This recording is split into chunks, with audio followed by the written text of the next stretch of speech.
Je vais vous expliquer pas à pas comment je procède pour réaliser le nettoyage et la désinfection d'une chambre de patient en respectant les protocoles d'hygiène et de sécurité. Tout d'abord, je commence par ma propre hygiène. Je procède à un lavage soigneux des mains selon la technique friction hydroalcoolique. Puis j'enfile ma tenue professionnelle adaptée, avec gants et surblouse si nécessaire.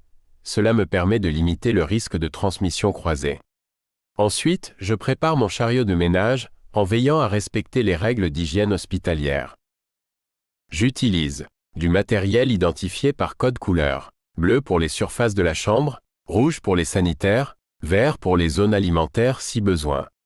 Je vérifie que les produits sont bien dilués et adaptés en respectant les recommandations du cercle de Sinner. Action mécanique, frottage, action chimique, température, eau tiède si nécessaire et temps d'action du produit.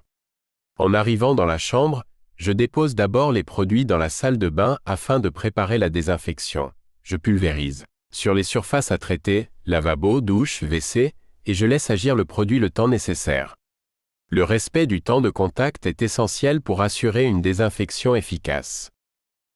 Pendant ce temps, je débute le nettoyage de la chambre.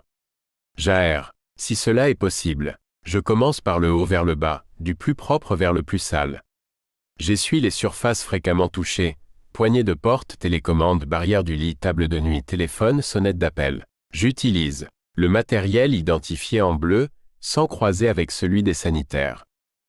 J'adapte mes gestes pour ne pas créer d'aérosol et j'utilise des mouvements en S pour ne pas repasser sur une zone déjà nettoyée. Ensuite, je termine par la salle de bain et les WC.